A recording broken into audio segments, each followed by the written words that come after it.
So if I plug this in, I should get water coming out of that hose right now. I tell you. Yeah, that's on. All right. So that That's part of on. it's gonna work. Good job. So now we gotta transfer that water To Frankie. to Frankie. Hey guys, welcome to 3 Mississippi. Sid here. Today, Mike has got to figure out a way to water his deer plots. We have not had rain now in, I think we're going on about 3 weeks. It rained right after he seeded, but then nothing since then. So he's got to troubleshoot that, and I think we have a solution for it. I also got to leave the farm and go on a fun little trip all the way to the Big Apple. But why did I go?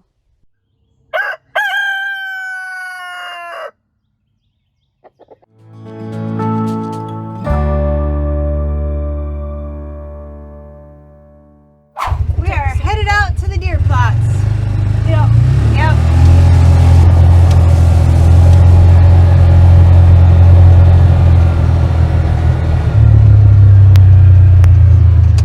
I haven't looked at how he did this. It's not that bad. Yeah. It's not bad. It could be worse. Yeah. It could be better, but it could be worse. Anyway, that's not what I'm here for. I just wanted to check. Because he moved that a few weeks ago, and I wasn't sure how good of a job he did. So he told me not to give him any lip about it, so I won't.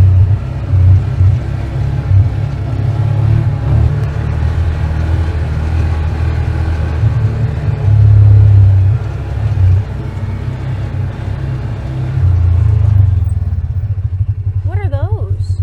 I know they look like baby's Why are there bread. so many? I don't know, but they're pretty. Huh. Daddy told me one time, but I don't remember plants. You also don't remember how to keep them alive. I keep all my plants alive. Calm down. What? That's a lie. It's not a lie. It's accurate. It's accurate.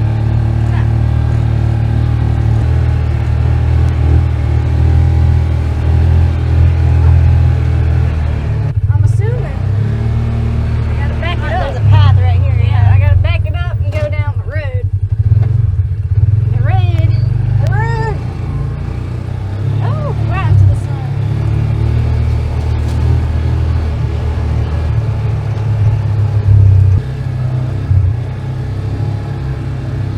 Putting it right in the middle of what I just loaded, right? Well, Well, we're setting it up in the middle. You're currently parked in the middle.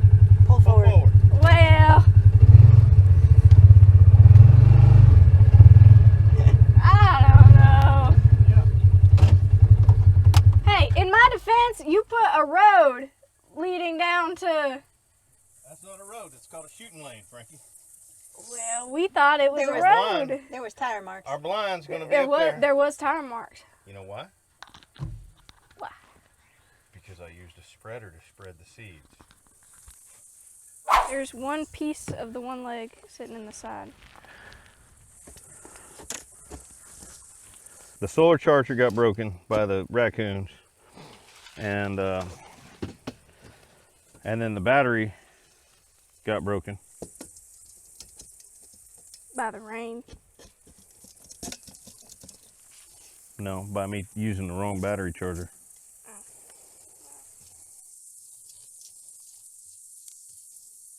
Hey, remember last time we took this thing down? We want this pretty much in the middle of this patch right here. Or no, the last time we went to set it up. What about it? You don't remember? I- You had a science experiment in here? Oh yeah. Yeah, that was bad. All right, where's your battery? Good.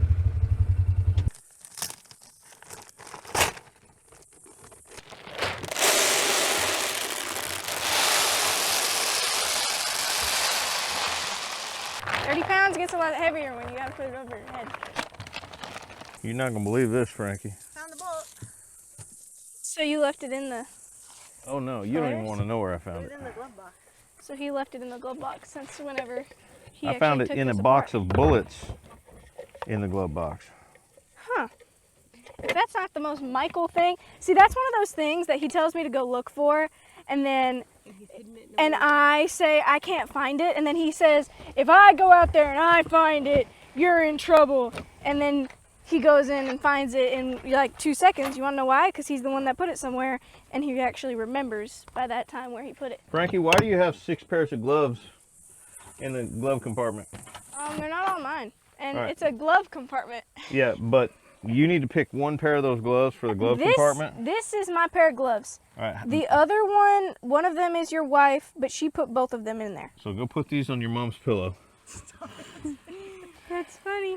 Literally can't close the glove compartment because of gloves.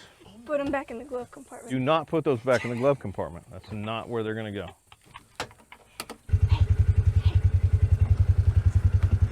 Better back up. Better back up.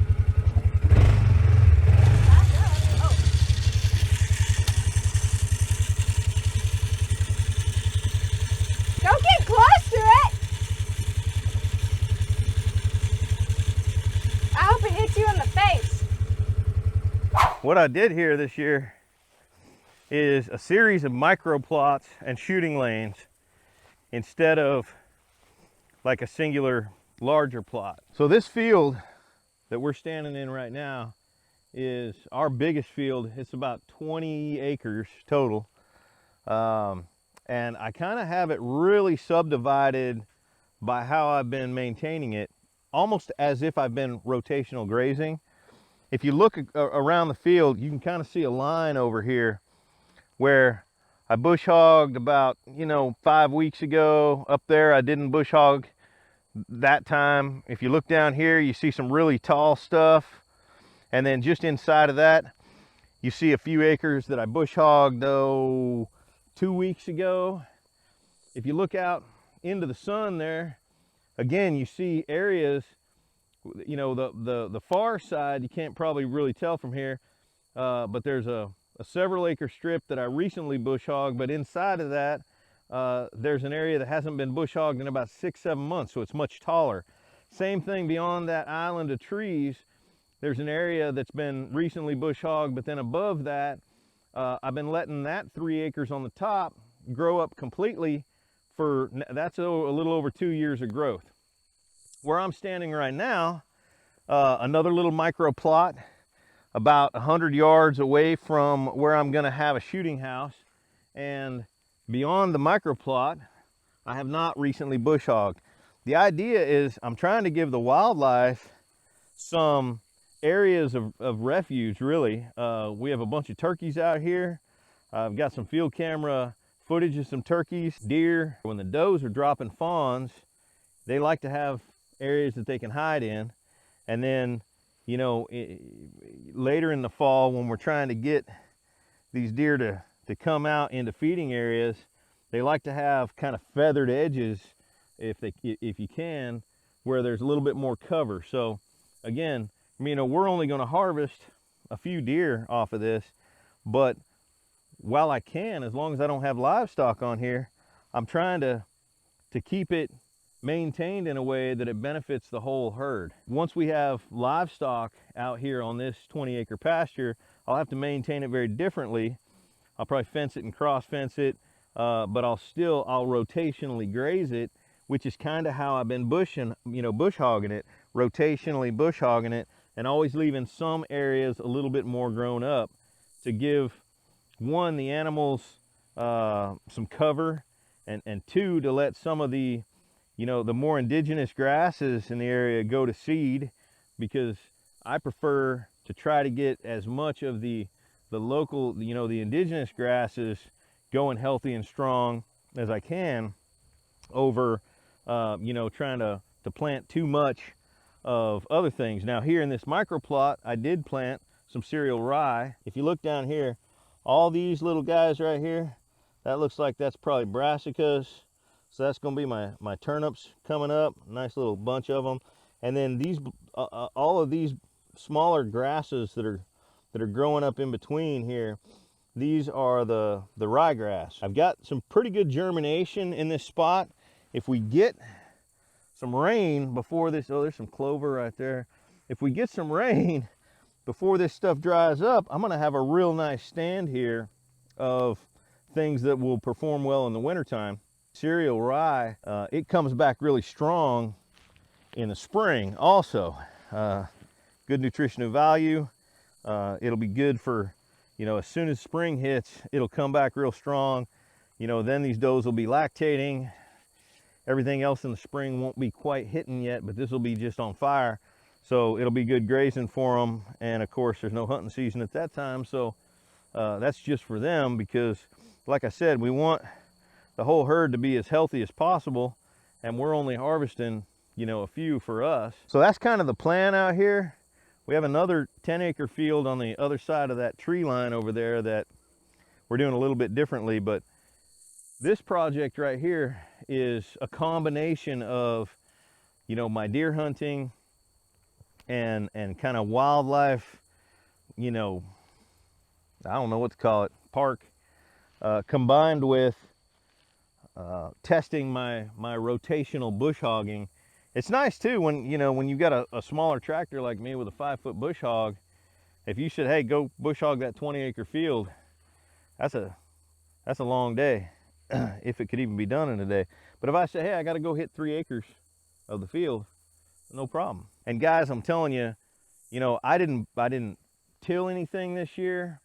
I did very little. I literally broadcasted my seeds into tall weeds, just like this behind me, in an area that I wanted my microplot. And then I came along after I broadcast them and hit that area with a bush hog. And the idea is that that bush hog is gonna vibrate the seeds down, get some seed to soil contact, and anything that's cut would, you know, potentially lay on top of it, you know, kind of try to hold in a little bit of moisture, block a little bit of sun, preventing a little bit of that evaporation. Like I said, it's about the laziest way to do it, but I needed to know how effective it was going to be because, you know, work smarter, not harder, right? So anyway, that's where we're at. Now we're going to try to rig up something that we can get a little bit of water on these before this next rain that's not coming. How tall are you? That is not a foot. That's a foot, Frankie. That's a foot taller than you. That's not a foot. You're telling me that's 12 inches? How tall are your shoes, Frankie? Not that tall. Them shoes are 4 inches tall. Nah. All right, That's go, not hey, 4 inches. Hey, go get me that. Hey, this hose right here is no good. You gotta find me another one. What do you mean? That's the only one we have. It's got a broken piece in it. That's not coming out. I already tried. I got this sprayer, this North Star sprayer that I used last year to fertilize. And unfortunately, I thought, hey, I'm gonna fill it up with water. I'm gonna go down there and spray. I got about 2 tanks worth in and it quit working.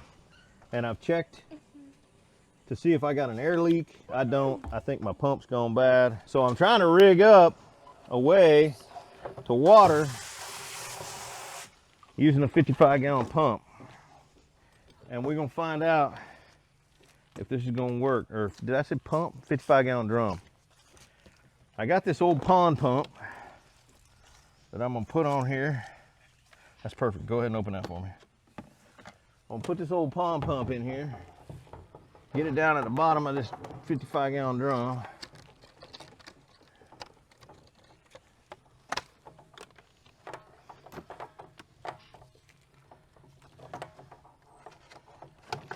Take my extension cord, run it into the cab where I got a Jackery. So if I plug this in, I should get water coming out of that hose right now. I tell you.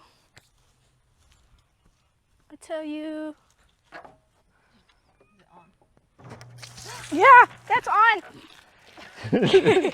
All right. So that part of it's gonna work. Good job. So now we gotta transfer that water To Frankie. to Frankie. I need a drill with an 1/8 inch drill bit. Don't look scared. An 1/8" drill bit, Terrified. 1/8" drill bit, and a drill. It's going to be smaller than the 6-foot hose. Yeah. And the 4-inch shoes. So I got some parts from the Home Depot. Let's see here. This is going to hook onto the hose. That'll hook onto the hose. Now I can transition to 1/2" pipe. We do like that. What do y'all think of my sprayer? Yeah, the question is, am I going to have enough pressure? I know I got enough flow out of that little pump, but am I going to have enough pressure? That's the question. But let's glue these together. You better be proud of me. Found it. Let's glue a couple of these together. This looks silly.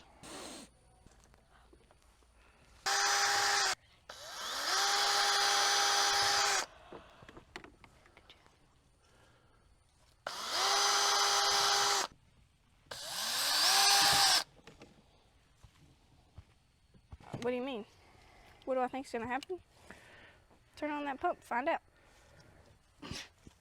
You think the glue's dry? You about to find out. If this glue's not dry, this is gonna suck. Well, How long is the glue supposed to take to dry? we're about to find out. It's probably like a certain amount of hours. Yeah, that definitely sprays out the back. Dude, that is perfect. You're making puddles. That's awesome. This is awesome. It's better than your old one. Oh yeah. Cheaper to build. Oh yeah. Oh, yeah. I bought a few parts for PVC. I had all the rest. And this replaces a $450 sprayer that frankly put it on a little too thin. So now let's go water a deer plot.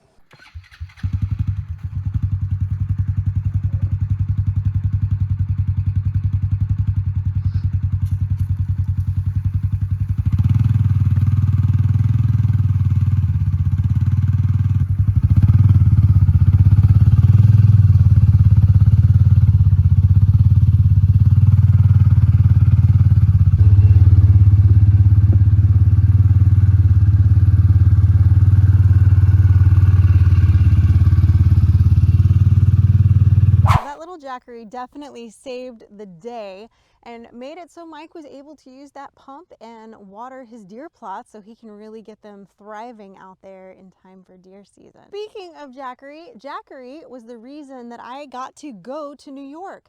They were launching their new whole house system and they invited some different content creators and I think there was a couple magazine people there, and they invited us to come to New York for the big unveiling. And so because of that, I got to go check that out. So now you get to check it out. Jackery had this amazing event space for their new 5,000 plus solar generator. There were drinks and food and lots of people to mingle with, but the star of the show was definitely 5,000 plus solar generator. It's engineered to offer a comprehensive home backup solution. It makes sure that your entire household can stay powered during extended outages. Its advanced solar technology enables rapid recharging. This whole house system is faster and safer than traditional gas generators. It's got a 5 kilowatt hour capacity per unit, expandable up to 30 kilowatt hours per unit or 60 kilowatt hours with dual units, and supports emergency power needs from 1 day to 2 weeks. It has a 7,200 watt single unit AC output, which means it has a 14,400 watt dual unit combined power.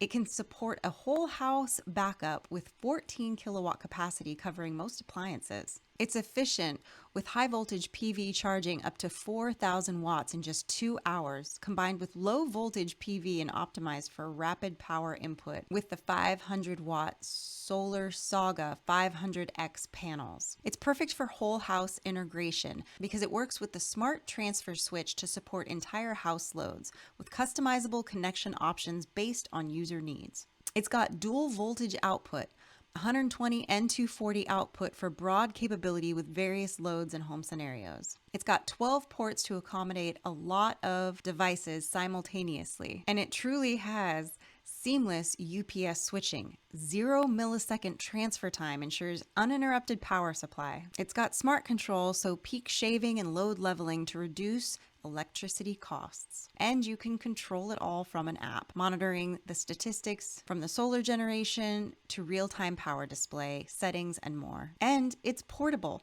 It's equipped with wheels and a pull handle and a carry handle for easy movement. And if you're wondering what can Jackery power with the 5,000 plus, just check the link below and swing by the official store to find out. Checking New York off my bucket list was amazing, guys. I got to see a Broadway show.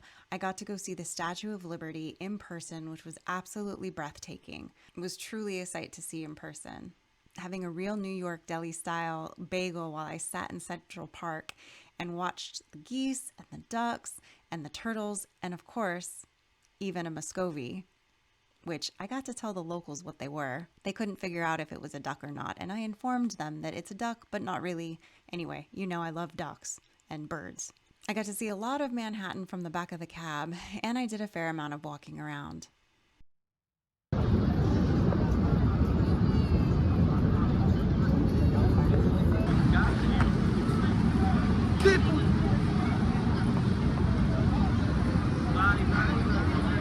It was a beautiful city to visit, but I do think I prefer my home on some acreage with some animals and that sweet Mississippi sunshine. Thanks for watching, guys. We appreciate you, and as always, make sure you stay blessed and safety's off.